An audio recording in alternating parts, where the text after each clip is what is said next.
everyone.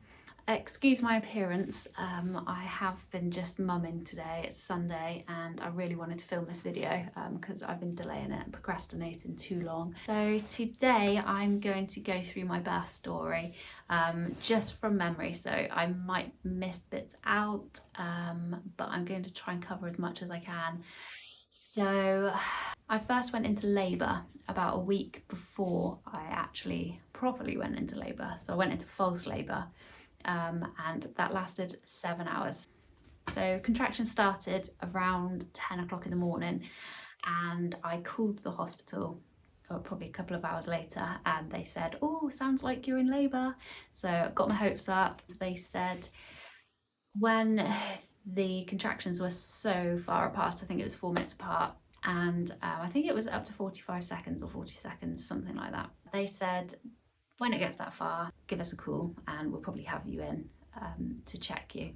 So my contractions all day were just all over the place, 3 minutes apart, 60 seconds apart, 10 minutes apart, 20 minutes apart, and then it was just all over the place. The pain was pretty bad and I thought, right, this is it. This is the worst pain I've ever been in my life, which was nothing compared to actual labour once it really got going.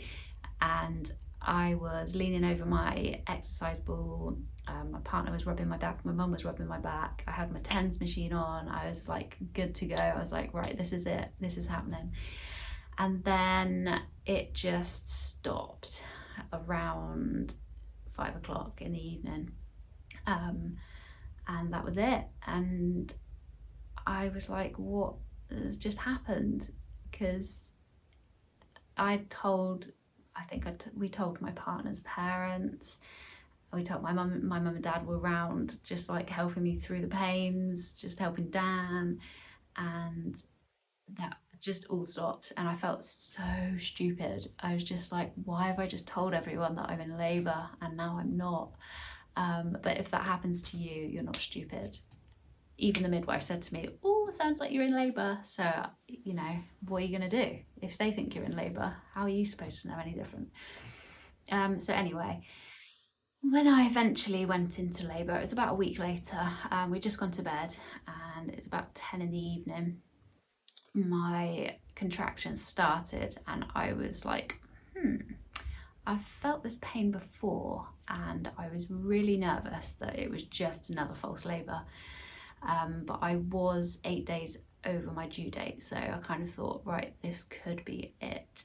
So I started timing the contractions on my Freya app, and again, my contractions were all over the place. I timed them all night from 10 o'clock in the evening until the following morning, until my partner woke up. I didn't want to wake him up because I thought this could be false labour false labour? This could be false labour for one, and two, if it is real labour, I don't want him to be absolutely shattered, because I'm going to be shattered, but I don't want him to be. So I timed them all night, and then around 11 o'clock in the morning, the following morning, I was in so much pain. I was in a lot of pain and I couldn't really bear it. So this pain was a lot worse than when I went into false labour. So I kind of knew that this was probably it. When I went to the toilet, I was like doubled over in pain, and it was when I was walking around the house, the pain was kind of like throwing me to the floor. So I thought, this is probably it. So I called the hospital and they said, your contractions are still kind of all over the place, so you can come in and get checked, but we wouldn't usually do that. But I said, the pain is so bad, I need to come in. I just want you to check me.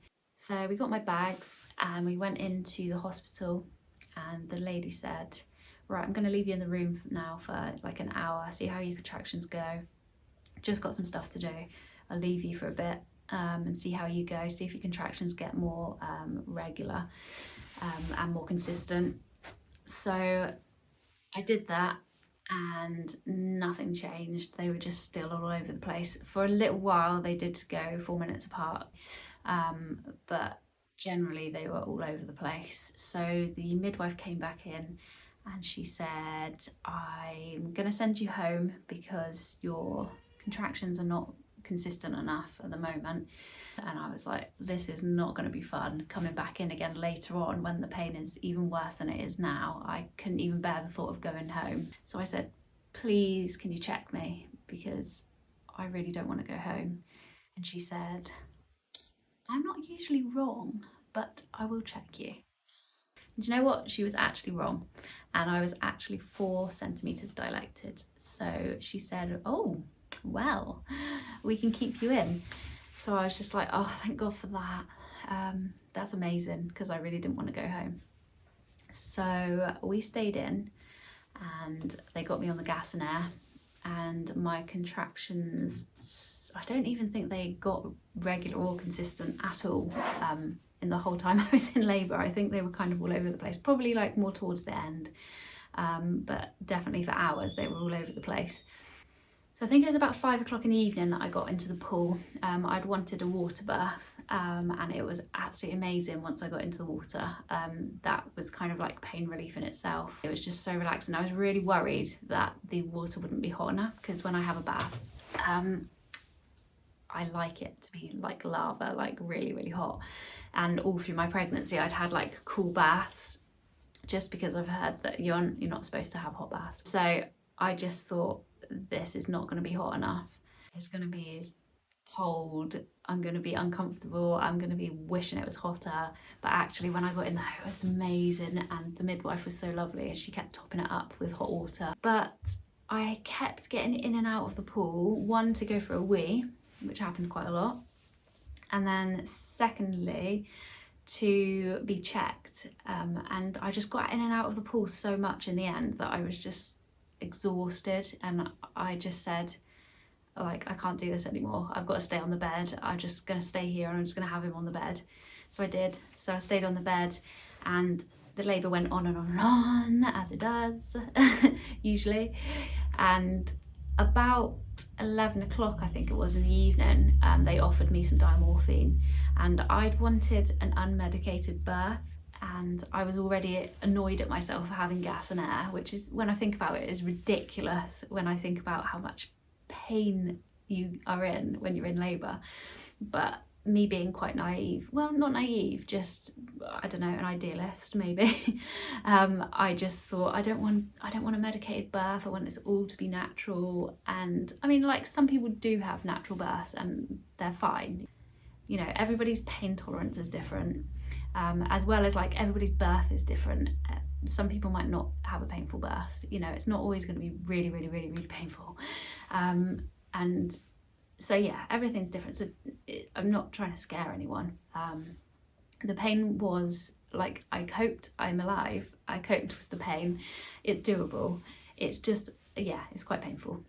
So by the time they offered me diamorphine, I was kind of thinking, this is so painful, but I really, really didn't want diamorphine, because I'd heard that it makes the baby drowsy, and I obviously didn't want him to come out drowsy, and I heard that it could cause complications, you know, as they come out if they're really drowsy. But the midwife said that that wasn't the case, and actually it's quite safe, and, you know, I shouldn't be worried about having it. So I decided to have it, and oh my God, the pain of the needle going in my leg was just, I think there was a lot of swear words. But yeah, that was quite painful as well, even though I was already in labour. But I will say, diamorphine is the best. It's amazing. So once they'd given it to me, and I was just on another planet, and I was having the best sleep ever for about 2-3 minutes. And then I woke up with the worst pain ever, and it was like that for quite a while. So I'd go into like a really nice sleep for a few minutes, and then I'd wake up to like everyone staring at me, just like, okay, come on, breathe through it, you know. And I was the gas and air, and then I'd be like, nice sleep for a few minutes, and then I'd be back on the gas and air. So that was quite weird, but kind of nice at the same time. I definitely have diamorphine again. So I think the diamorphine got me through the next couple of hours, and it was kind of all a blur. Like, thinking about it, it was like I'd been on a night out when I tried to think back to it. You know, when you just had a really heavy night out and you don't really remember a lot. It was kind of like that. And I remember somebody saying to my partner, you should probably go move the car because it's nearly midnight. And I was like, oh my God, it's midnight. It felt like 3 o'clock in the afternoon. It just felt like no time had passed at all, but actually it had, yeah, a lot of time had passed. And then it got to 12:44 in the morning and Marley was born. The pushing part of it. Okay.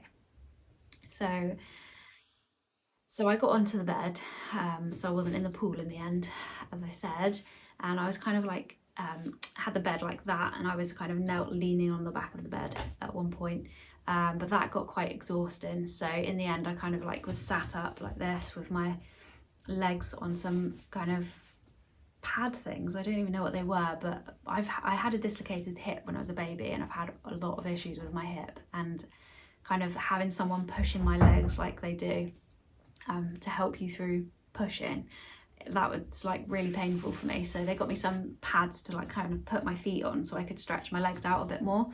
And yeah, and the pushing part is literally like a ring of fire. That's all I could explain it as, is a ring of fire. It feels like someone's got a lighter down there. But I mean, your body just does it, and your body's made to do it. And if you just think in your head, my body is made to do this, like this is what it's meant to do, it knows what it's doing. I don't know what it's doing, but it's doing something, so it must know what it's doing. If you just think of it that way, and just kind of go with it, just breathe through it, but just kind of go with it. Don't stress over it. Try and relax as much as possible, and it will happen eventually. You'll be like, hopefully, fingers crossed. I think I was pushing for about half an hour maybe, and yeah, and then he was out at 12:44. So I had a 2nd degree tear, which was well, I would say painful, but I'd already been through a lot of pain. I had no idea what was happening down there. I nearly lost too much blood, but it was just on the brink, so I was okay. So they told me that I had 2nd degree tear and that I'd need stitches. So this doctor came in, I think he was actually a surgeon, and he came in and he did started doing the stitches, and I thought, oh my goodness. So he did do injections kind of to numb it, but like that just wasn't really doing a lot. I could feel pretty much everything. So I started on the gas and air again. So I had Marley here, the gas and air here, and I was kind of going through it all. I had my legs up, everything on show, and that was quite an experience in itself. That lasted for about 45 minutes. And I was just like, when is this going to be over? Eventually it was. He did a bit of like packing down there, which had to be pulled out again later on. I think it was only like an hour later, 2 hours later, they pulled it all back out again, which was quite strange. I'd also had a catheter inserted so he could do the stitches. So I think they pulled that out around, when was it? I don't know. Soon after anyway, they pulled the catheter out. I've always been really nervous about having a catheter because I've never had one before, and actually I couldn't feel it going in. I could barely feel it going out. It's not actually that bad. So I was worrying about that for nothing as well. So the stitches weren't too pleasant, but it was over, it was done. I'd already been through labour, like I could deal with that, that was fine. And so eventually 45 minutes later, I actually got to kind of sit there and actually enjoy Marley. He had luckily latched on straight away. So I was actually breastfeeding him while I was having the stitches done, which was kind of strange because I was on the gas and air, I was breastfeeding, I was having stitches down there. It was all like a lot going on. So eventually when it was over, I got to kind of be like, and relax. Like that was a big 27 hours. But oh my God, once it's over and you just get to be alone in the room, just you, your partner and the baby, kind of everyone left, and you just like, wow, and you get to kind of take it all in then, and it's amazing. It's an amazing experience. I mean, even when he first came out, that was an amazing experience. I think I swore again. I think I might have said I'm pretty sure they handed him to me and I was like, what? Probably not the nicest thing that I could say to my baby when he first comes out, but it happened, and you can't really control what's happening in the moment because there's a lot going on. So it was about, I think it was about 4 or 5 o'clock in the morning, once everything had kind of like, everybody had gone, everyone was left me to it. I was on a paracetamol drip, and Dan was having a snooze. I was kind of in the room taking it all in. I think Marley was asleep in the little cot thing next to me. And I was just like, wow, what has just happened? And Dan was supposed to leave, I think. So there was like 2 hours between when everything had kind of finished and visiting hours, for the labour ward. Our midwife was really nice, and she just appeared out of nowhere, and she brought in like this kind of like mattress thing, some sheets, and made up a bed on the floor in the delivery room, for Dan to have a sleep until we were sent up to the other ward. And we were just so grateful, because I really didn't want Dan to just leave straight after I'd given birth. I know that happens sometimes and it has to happen, but I was just like, oh, we've just been through this 27 hours of like craziness. Like, it would be really nice if he could just stay. So he had a little snooze on the floor. I didn't even snooze, I don't think. I was just kind of like in shock and just in awe of my baby and just in love. And I just sat there on the bed and just took it all in. And then later on we just got sent up to the ward, and they wheeled me up with baby, and we had visitors then. We had like quite a few family visit in the visiting hours. And then in the evening I just kind of felt like, I don't want Dan to go and leave. I love it if I could just go home with them. And I did. I left at about 7 o'clock in the evening and we went home. And now looking back, I really wish I'd kind of stayed overnight and just got a little bit of help from the midwives and just had time to sleep and just like get rest before the madness happened. Because once we got home, I had about 4 hours sleep in the first 4 days. So I was pretty exhausted, and I kind of looked back and thought, oh, the midwives were saying to me, are you sure you don't want to stay? And I was just like, no, I want to go home. But like now I just think, why didn't you stay? Like, you could have got a good amount of sleep before you were on your own. But yeah, but that's just something to look back on and think, maybe next time I would have a night in the hospital just chilling, like, everybody look after my baby for me. But yeah, that's just something to learn from. There's loads of things you can learn from the first labour and take into your second if you decide you want to do that. I remember thinking, I never want to do that again. That was horrific. I don't want to do that again. But honestly, after a couple of weeks, you forget about it, and like what comes out of that experience, even if it was horrific, which I wouldn't say it was, just in the moment it just seems like, well, I've never done this before, this is crazy, what is happening? But once you've done it, you think like, I could do that again. I can do that again. If I can do it once, I can do it twice. I hope that's been interesting to anyone. What I might do in my next video is, because I've got my birth plan written out, and it's probably quite different to what actually happened. So I'm thinking maybe I could go through my birth plan and kind of compare it to what actually happened. So just let me know in the comments if you think that would be interesting to you.